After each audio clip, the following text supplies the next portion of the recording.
Interrogative sentences दोन प्रकारचे असतात. Verbal question, WH question. Verbal question की ज्याची सुरुवात हेल्पिंग वर्बनी झालेली असते आणि त्याचं उत्तर येस किंवा नोमध्ये असते. WH क्वेश्चन WH वर्डनी सुरू झालेला असतो. ओळखायचं कसं, तर हे बघा, सहाय्यकारी क्रियापदांनी म्हणजे हेल्पिंग वर्बनी वाक्याची सुरुवात होते, शेवटी क्वेश्चन मार्क आहे, उत्तर येस किंवा नोमध्ये असतं. मग जेव्हा वर्बल क्वेश्चन आपण जेव्हा इनडायरेक्ट स्पीचमध्ये करत असतो किंवा रिपोर्टेड स्पीच करत असतो, तेव्हा इथं सेड टू रिपोर्टिंग वर्ब नेहमी आपण आस्क्ड वापरायचं. कधी वर्बल क्वेश्चन असेल तेव्हा ही सेड टूच्या ऐवजी आपण इथं काय वापरणार, आस्क्ड. ही आस्क्ड हर, त्याने तिला विचारले. आस्क्ड प्रश्न आहे इथं, म्हणून आस्क्ड हे रिपोर्टिंग वर्ब आपण वापरतो. प्रश्न विचारला जातो ना, म्हणून आस्क्ड. He asked her. प्रश्न आहे वर्बल क्वेश्चन कशाने जोडला जातो, हा नेहमी लक्षात ठेवायचं, इफनी जोडला जातो. जेव्हा आपण स्टेटमेंट जोडलं तेव्हा ते दॅटने जोडलं. इथं इफ हे कंजंक्शन आपल्याला वापरायचं, इफ. आता पुढचं जर वाक्य बघितलं तुम्ही, will you come to the party tomorrow. Inversion आहे ह्या वाक्यात, कारण हा प्रश्न आहे. मग आपण याचं स्टेटमेंट करायचं. साधी गोष्ट आहे, फक्त काय करायचं, आपण सब्जेक्ट वर्ब अशी रचना करायची. म्हणजे आपला हा यू इकडे येणार, विल पुढे जाणार. आपली वाक्य रचना कशी होणार, तर ह्या पद्धतीने होणार. विल इथं जाणार आणि यू इकडे येणार. म्हणजे you will come to the party tomorrow. मग यू कुणासाठी वापरलंय, सेकंड पर्सन, तर अकॉर्डिंग टू ऑब्जेक्ट म्हणजे हरसाठी वापरले. Will you come to the party tomorrow, तू उद्या पार्टीला येशील का.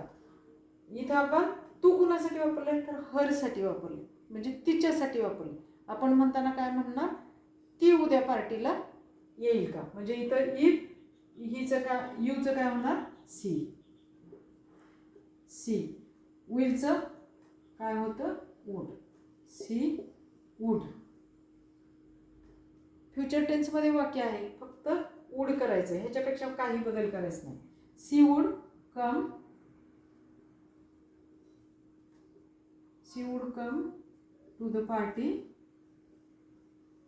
C would come to the party टुमॉरोचं काय होतं, the next day. The next day किंवा द फॉलोइंग डे. काय केलं आपण, इन्व्हर्जन काढलं आणि स्टेटमेंट केलं. इथं म्हटलेच बघा, प्रश्न असेल तर इफने वापरायचं, क्वेश्चन्स कमांड असतील तर त्याचं स्टेटमेंट करायचं. क्वेश्चन आहे, वर्बल क्वेश्चन आहे, म्हणून इथं आपण आस्क्ड रिपोर्टिंग वर्ब वापरली. Next question, do you speak English. Headmaster said to him, said to me. Reporting verb काय, सेड टू मी. मग आपण इकडं काय घ्यायचं, headmaster asked me. Headmaster asked me. Asked का वापरलं, तर हा क्वेश्चन आहे म्हणून क्वेश्चन विचारलाय. आस्क्ड मी, काय क्वेश्चन विचारलाय, do you speak English. Do you speak English. इथं आता डू वापरलेला आहे बघा. मग जेव्हा डू डज आणि क्रियापदाचा बेस फॉर्म असतो, काय लक्षात ठेवायचं, जेव्हा डू डज आणि क्रियापदाचा बेस फॉर्म असतो, तेव्हा त्याचा नेहमी काय होतो, पास्ट टेन्स होतो, म्हणजेच V2 होतं. पास्ट टेन्स किंवा त्यालाच आपण काय म्हणूया, V2. हे लक्षात ठेवायचं. डू डज वापरायचं नाही आपल्याला. डू डज कशासाठी वापरतो आपण, जेव्हा आपण क्वेश्चन तयार करायला शिकलो बघा, तेव्हा डू डज आपण ऑलरेडी ह्या वाक्यात नसतं, आपण घेतो प्रश्न तयार करण्यासाठी. मग आता जेव्हा आपण त्या इन्व्हर्जन तर काढणार आहोत, मग तिथं डू डज घ्यायची आपल्याला काही गरजच नाही आहे. मग डू डज असेल तर काय करायचं, डू डज प्लस V1 असेल तर पुढे फक्त आपल्याला V2 करायचं आहे, हे लक्षात ठेवायचं. मग वाक्य आपलं कसं होईल, headmaster asked me. Verbal question आहे म्हणून वाक्य कशाने जोडायचं, if you speak English. If, मग आपलं सरळ वाक्य कसं होणार, इफ यू कुणासाठी वापरलंय, तर इथं मी साठी वापरलंय. सेकंड पर्सन कुणाप्रमाणे चालतो, तर ऑब्जेक्ट प्रमाणे चालतो. म्हणजे इथं काय होणार, I. If I spoke English. काय झालं, सिंपल प्रेझेंटचा सिंपल पास्ट झाला.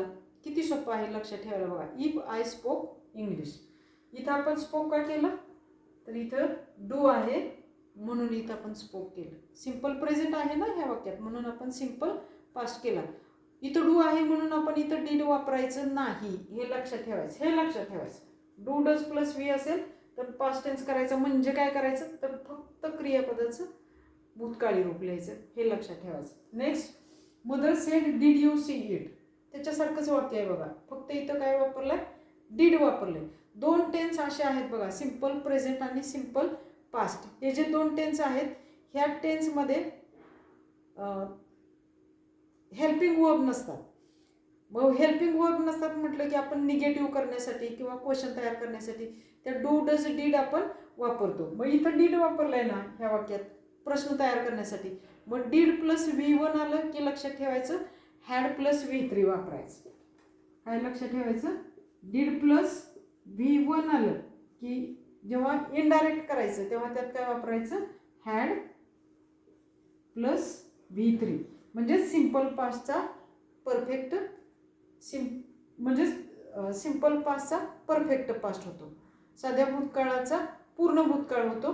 किंवा ह्या पद्धतीनं लक्षात ठेवा, डीड आणि क्रियापदाचा बेस फॉर्म असेल तर वाक्यात काय करायचं आपल्याला, हॅड आणि V3 करायचं. ओके, वाक्य करूया आपण, चेंज करूया वाक्य. मदर आस्क्ड, मदर, आता इथं सेड ठेवायचं नाही कारण हा काय आहे, क्वेश्चन आहे, म्हणून mother asked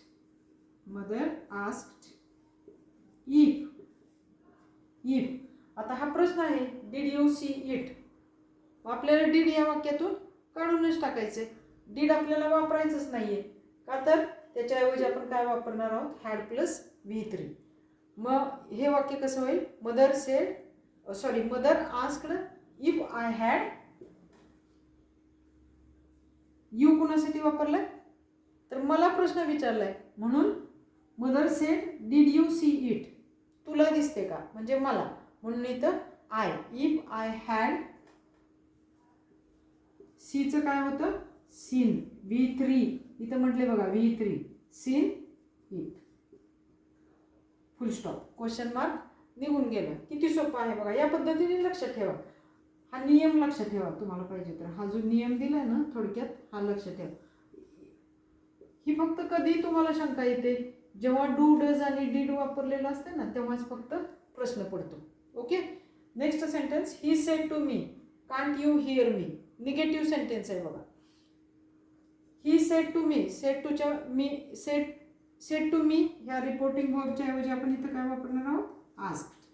he asked me, verbal question आहे म्हणून इफ नि जोडला. Can't you hear me, inversion काय आहे त्यात आपल्याला स्टेटमेंट करायचं. मग यू इकडे घेणार, कांट इकडे घेणार. You can't hear me, you कुणासाठी वापरलाय, तर he said to me according second person according to object, म्हणजे मला विचारलं, म्हणजे मी इथं कोणता सब्जेक्ट वापरणार, आय. कॅनचं काय होतं, कॅनचं कुड होतं, आय कुड, आणि नकार आहे पुढं, कांट आहे, मग कुडंट म्हटलं तरी चालेल किंवा कुड नॉट म्हटलं तरी चालेल. आय कुड नॉट हिअर मी. अशा पद्धतीने काय केलं आपण, हे इनडायरेक्ट स्पीच केलं. लक्षात ह्यात कोणती गोष्ट ठेवायची, वर्बल क्वेश्चन असतील तर त्याची सुरुवात हेल्पिंग वर्बनी होते. इन्व्हर्जन असेल तर स्टेटमेंट करायचं, म्हणजे फक्त ह्या जागा बदलायच्यात. इफ हे कनेक्टर किंवा कंजंक्शन म्हणून वापरायचं आहे आपल्याला. रिपोर्टिंग वर्ब कोणतं वापरायचं, आस्क्ड वापरायचं आहे. आणि डू डज असेल V1 तर आपल्याला पास्ट टेन्स करायचं आहे, म्हणजे V2 फक्त करायचं क्रियापदाचं रूप. आणि डीड प्लस V1 असेल दिलेल्या वाक्यात तर आपल्याला हॅड प्लस V3 करायचं आहे, म्हणजे simple past become perfect past. या गोष्टी लक्षात ठेवायच्या. इनडायरेक्ट स्पीचचं तुमचं वाक्य कधीही चुकणार नाही आहे.